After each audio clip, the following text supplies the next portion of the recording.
नमस्कार दोस्तों, स्वागत है आपका एक नए वीडियो में। और आज का जो वीडियो है बहुत ज़्यादा महत्वपूर्ण है।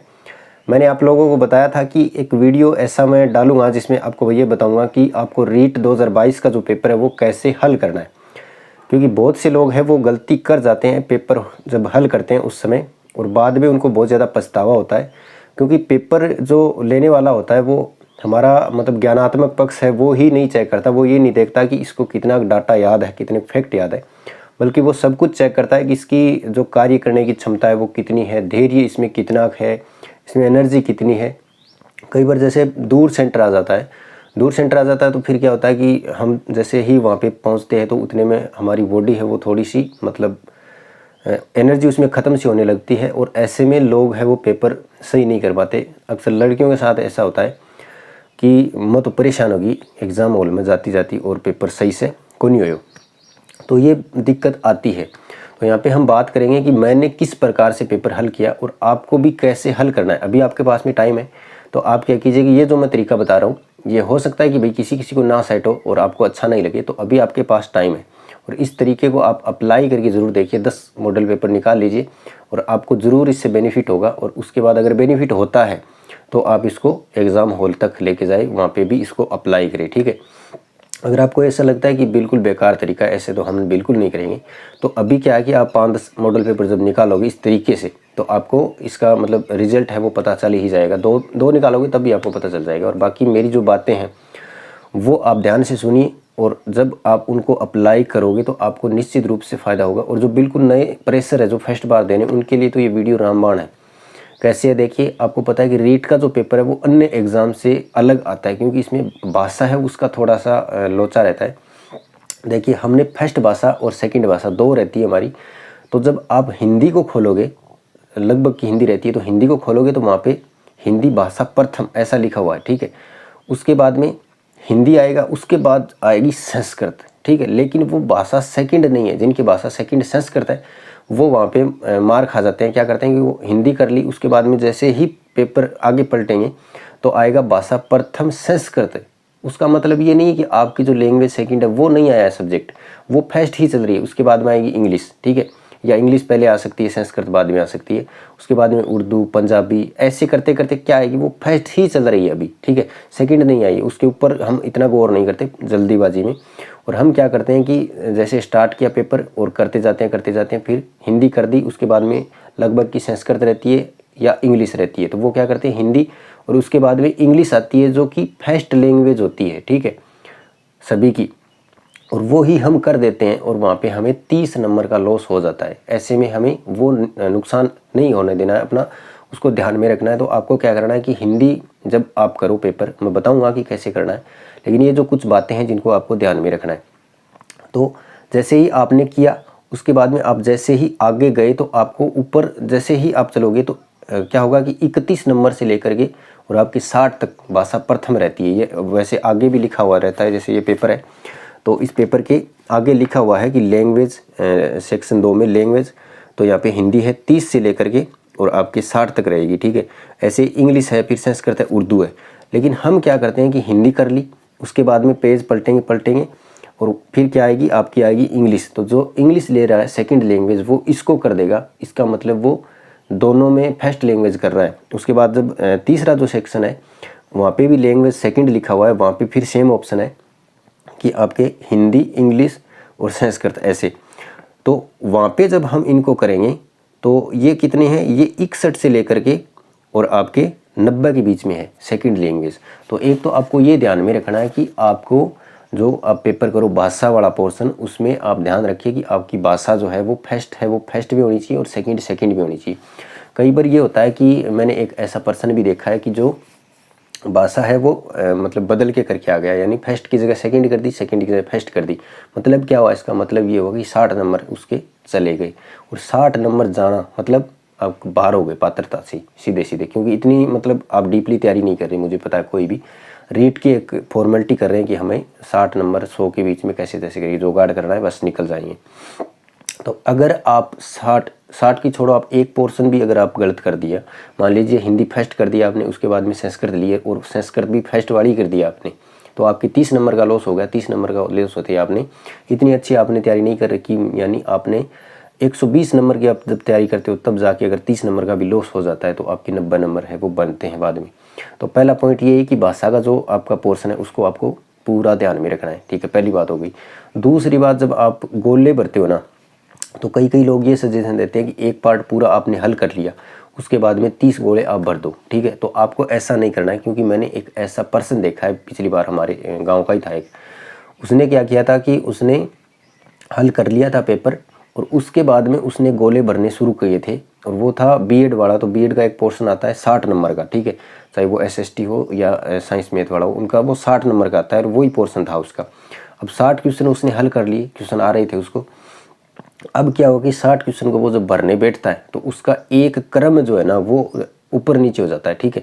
जैसे वहाँ पे मान के चलिए कि आपकी 1 नंबर पे गोला भरना है अपने, ठीक है, और वहाँ से गलती से वो 1 नंबर 2 नंबर 3 नंबर भर दिया और बीच में एक गोला मान लीजिए छूट गया उसका, और वो क्रम है वो उसका हो गया थोड़ा ऊपर चला गया, ठीक है, या एक गोला छूट गया तो नीचे आ गया। अब वो 1 से 60 तक जाना चाहिए उसको अगर क्रम से भरे तो, ठीक है, लेकिन वो भरता गया वहाँ पे वो ध्यान नहीं दे रहा कि एक गोला मेरा छूट गया कि, ठीक है, वो भर दिया और उसके बाद में जब वो लास्ट में जाता है तो वहाँ पे वो देखता है कि 61 पे कैसे आ गया मैं। अब वो 61 पे आके फिर उसको चेक करता है कि अरे मैंने कहाँ गलती कर दी, तो 5-10 क्वेश्चन तो सही भरे उसने, उसके बाद में पूरा क्रम ही डगमा गया। तो 60 क्वेश्चन मतलब गलत होना, मतलब हो सकता है कि उसमें 1-2 तुक्का भी मतलब सीध में आके और भर भी जाए, लेकिन वो बात नहीं रहेगी फिर। तो अगर ऐसा आपके साथ में स्टार्टिंग में हो जाता है, ठीक है, मान लीजिए आपके मतलब फर्स्ट पोर्शन ही आपने किया और उसमें आपके गलत हो गए 20 क्वेश्चन या 25 क्वेश्चन, अब मुझे पूरा विश्वास है कि आपके जब फर्स्ट स्टार्टिंग में इतने क्वेश्चन गलत हो गए तो आपका पेपर है वो पूरा का पूरा निश्चित रूप से ख़राब होने वाला है, क्योंकि आपका कॉन्फिडेंस है वो एकदम से डाउन आ जाएगा और आपका दिमाग है वो बिल्कुल एकदम से मतलब उस पर लॉक ही लग जाएगा, वो बिल्कुल काम नहीं करेगा भले ही आपने कितनी चीज़ें रटी हो। तो इन चीज़ों का आपको ध्यान में रखना है। आपका जो भरने का तरीका क्या होगा कि आपने 5-10 क्वेश्चन किए उसके बाद उनको भर दो, ठीक है, एकदम बिल्कुल देख के, फिर 5-10 किए भर दो, फिर 5-10 किए भर दो। अब आपको पेपर है वो करना कैसे, वो तरीका भी मैं आपको यहाँ पे बता देता हूँ, मेरा तरीका बता देता हूँ। लोग आपको अक्सर कहते हैं कि आप है वो 3 शिफ्ट लगाइए, कोई कहते हैं 4 शिफ्ट लगाइए। आपको ऐसा नहीं करना, इतना टाइम कहाँ मिलता है आपको, इतना टाइम ही नहीं मिलता कि आप 3-4 शिफ्ट लगाओ। तो आपको क्या करना है कि आपको पेपर है वो एक ही शिफ्ट में करना है, लेकिन उसका तरीका मैं जो बता रहा हूँ वो करना है आपको। आपको क्या करना है, सबसे पहले हिंदी को हल करना है, ठीक है, क्योंकि हिंदी है वो सरल आती है और सभी को आती भी है हिंदी। तो आपको क्या करना है कि साइकोलॉजी गणित वगैरह किसी के चक्कर में नहीं पढ़ना, भले आप एसएसटी को हो साइंस मैथ को, अपने सब्जेक्ट को भी नहीं टच करना है आपको। सबसे पहले हिंदी को आपको कवर करना है। तो हिंदी में सबसे पहले आप शिक्षण विधि, जहाँ भी मतलब एक तरीका तो ये होता है जब आप पेपर देखोगे तो सबसे पहले जब साइकोलॉजी खोलोगे ना तो जो पहला पेपर पर्सन है उसका वो थोड़ा टफ आएगा, क्योंकि वो जानबूझ के इसमें ऐसा क्वेश्चन डालते हैं 2-3 स्टार्टिंग के टफ क्वेश्चन। वो इसलिए डालते हैं कि जो वो देखना चाहते हैं कि आपकी कॉन्फिडेंस कितना है, आपका कॉन्फिडेंस लो कहाँ तक हो जाता है। तो स्टार्टिंग में जब आपको 3 क्वेश्चन नहीं आएंगे, मान लीजिए आपने स्टार्टिंग से ही साइकोलॉजी स्टार्ट कर दी, पेपर खोलते ही साइकोलॉजी आती है, तो जब साइकोलॉजी आपने स्टार्ट कर दी 3 क्वेश्चन नहीं आए तो उसके बाद में पूरी संभावना है कि आपको चौथा भी अगर आ रहा है तो वो गलत होगा आपका, क्योंकि कॉन्फिडेंस आपका डाउन हो गया। तो ऐसे में आप क्या करें, कॉन्फिडेंस बनाने के लिए आप ये करें कि हिंदी पे चले जाए डायरेक्ट। यहाँ पे पेज नंबर लिखिए, देखिए हाँ इतने नंबर पेज पे हिंदी है, सीधे डायरेक्ट हिंदी खोले, बाकी को आपको देखना ही नहीं है कि ये आ रहा है कि नहीं आ रहा, सिर्फ आपको हिंदी पे जाना है और हिंदी को देखिए। हिंदी के लगभग क्वेश्चन आपको आएंगे। सबसे पहले टीचिंग मेथड है उसको कवर करिए अच्छे से। टीचिंग मेथड के किए 15 क्वेश्चन, उसमें से लगभग आपके 10-12 सही हो जाएंगे आराम से, वो कर लिए भर दिए। अब आपका क्या होगा, एनर्जी आएगी आपके अंदर का, हाँ यार बिल्कुल पेपर तो 100 है मैं तो कर सकूँ। फिर आपको क्या करना है, ग्रामर हिंदी की देखनी है। ग्रामर में 2 तरीके होते हैं, एक तो पेपर को नीचे से आप हल करते थे, मेरा हमेशा तरीका रहेगा कि मैं ऊपर से कभी हल नहीं करता। मैंने पहले किए थे, जब मैं संस्कृत के पेपर हल करता था तो मेरे मॉडल पेपर तो मेरे नंबर आते थे लगभग 15-16 ऐसे नंबर आते थे। फिर मैंने सोचा कि यार ये क्या है, फिर किसी ने बताया कि ऐसे भी हल किया जा सकता है, तो मैं नीचे से यानी संस्कृत का फिर 30 से स्टार्ट करता, 30, 29, 28, 27 ऐसे चलता और फिर मेरा स्कोर है वो 25 तक चला गया, ठीक है, 25, 26 ऐसे संस्कृत में स्कोर होने लगा। क्योंकि फिर स्टार्टिंग में जब 10 क्वेश्चन अगर सही हो गए ना बंदे के, तो फिर उसको आएगा कि हाँ यार मैं कर सकता हूँ, बिल्कुल आ रहे हैं मुझे, कॉन्फिडेंस नाम की तो कोई चीज़ होती होगी। तो आपको क्या करना है, हिंदी में शिक्षण विधि स्टार्टिंग में ही करनी है आपको, ठीक है, कर लिया। उसके बाद ग्रामर कर ली, पूरा 30 नंबर का भर दिया। उसके बाद आपको संस्कृत करना है, ठीक है। संस्कृत में सेम आपको क्या करना है, नीचे से स्टार्ट करना है, क्योंकि अगर स्टार्टिंग में शिक्षण विधि है तो स्टार्टिंग से कर लेना, अगर नीचे से स्टार्टिंग मतलब दिए हुए है शिक्षण विधि तो वहाँ पे आप शिक्षण विधियाँ कर लेना। जैसे नीचे से ऊपर उड़ा क्रम उड़ो हो ना, उल्टो क्रम जी है, तो नीचे से ऊपर तक हल करते हुए गए, फिर ऊपर से बढ़ते हुए आ गए, ठीक है। हो गए 2 चीज़। अब आपको क्या करना है, अब आप अगर लेवल फर्स्ट के हो तो लेवल फर्स्ट के हो तो आपको जाना है सीधे ईवीएस पे। ईवीएस का सेम देख लेना, ऊपर वाला एक क्वेश्चन देखना, अगर वो आ रहा है आपको तो उसको करना है, अगर नहीं आ रहा तो फिर डायरेक्ट नीचे आ जाना है। नीचे आने के बाद में निचला क्वेश्चन देखना, वहाँ पे आपको शिक्षण विधि का क्वेश्चन मिलेगा लगभग, या कोई इजी सा क्वेश्चन मिलेगा एकदम, वो करना। उसके बाद नीचे से फिर ऊपर ऊपर ऐसे चलते जाना, पूरे लगभग 10 कर दिए, उसके बाद में भर दिए, फिर 10 कर दिए, भर दिए, ऐसे। जो नहीं आ रहा है वो मतलब छोड़ देना एक बार, ठीक है, और उस पर इतना दबाव भी नहीं देना, ठीक है। अब आपको पता कैसे चलेगा कि मैंने कौन सा किया है या नहीं किया है, तो वो आपकी जो OMR शीट होती है वो आपको बता देगी, क्योंकि जब आपको देखोगे ना तो उसमें पता चल जाता है कि हाँ ये नहीं देख किया मैंने, ठीक है। पहले हिंदी करना है, उसके बाद में संस्कृत करना है, उसके बाद ईवीएस करना है, उसके बाद साइकोलॉजी पे आना है। साइकोलॉजी पे लास्ट में मतलब आना है, और ऊपर से देखना है कि क्वेश्चन 2 आ रहे हैं आपको या नहीं आ रहे। पहला नहीं आ रहा है तो दूसरे पे आना है, दूसरा भी नहीं आ रहा तो फिर नीचे आ जाना है डायरेक्ट, ठीक है। क्योंकि साइकोलॉजी 1 नंबर से स्टार्ट होती है तो 30 पे आ जाना है आपको।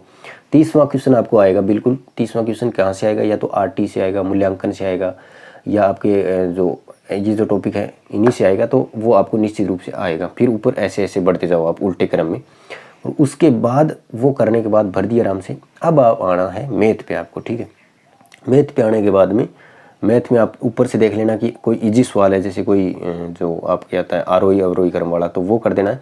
अन्यथा मैथ में पहले वो क्वेश्चन ढूंढने हैं जो टीचिंग मेथड के 5-6 क्वेश्चन आपको मिलेंगे, वो एक जगह ही मिलेंगे, या तो ऊपर मिल जाएंगे, नीचे या बीच में कहीं पे, वो करना है और भर दीजिए। अब मैथ में मान लीजिए आपने 5 क्वेश्चन कर दिए, 25 बचे हैं आपके, उनमें इजी क्वेश्चन पहले देख लो, क्योंकि यहाँ पे आपको पात्रता प्राप्त करनी है, ना कि स्कोर करना है। तो इजी क्वेश्चन है वो पहले देख लिए और वो आपने कर दिए। जैसे वो रुपया पैसा वाला हो गया, आपके जो ब्याज वगैरह या त्रिभुज वाले, वो इजी आते हैं क्वेश्चन, तो वो निकाल के, और आपको ये लगे कि हाँ अब मेरा हो गया मैथ में, मुझे एक भी क्वेश्चन नहीं आता, तो आप तुक्का मार देना, ठीक है। 1-2 तुक्का आपका सही हो जाएगा, क्योंकि माइनस मार्किंग नहीं है। अब जो क्वेश्चन नहीं आ गए, आए पीछे, और आपको लगा कि डाउट थे, वहाँ पे वो कर देना। अगर आए तो ठीक है, वरना भर देना, क्योंकि वहाँ पे फिर आएंगे नहीं वो क्वेश्चन है, पूरी गारंटी है कि आपको फिर याद नहीं आते एग्जाम हॉल में। तो ऐसे करना है। और SST वाले हैं उनको अपना जो सब्जेक्ट है SST वो लास्ट में टच करना है, ठीक है। और उसमें भी लास्ट में क्या करना है कि उसमें पहले टीचिंग मेथड जो है 15 नंबर का वो करना है, 15 या 20 नंबर का, तो वो करना है। और ऐसे ही आप सभी को ये तरीका है वो अपनाना है, ठीक है। तो उम्मीद है आपको वीडियो अच्छा लगेगा, और आपको जो जानकारी मैंने दी है वो आप ज़रूर फॉलो करोगे। और इसको एग्ज़ाम से पहले आपके पास में टाइम है, तो आप जब मॉडल पेपर कर रहे हो तो पूरे जो मॉडल पेपर आप 150 नंबर की निकाल रहे हो, वहाँ पे अप्लाई कीजिए इस मेथड को, और फिर आप रिजल्ट है वो देख लीजिए, निश्चित रूप से आपको फ़ायदा होगा। वीडियो कैसा लगा कमेंट करके ज़रूर बताइए, और मिलते हैं नेक्स्ट वीडियो में। तब तक के लिए धन्यवाद। जय हिंद।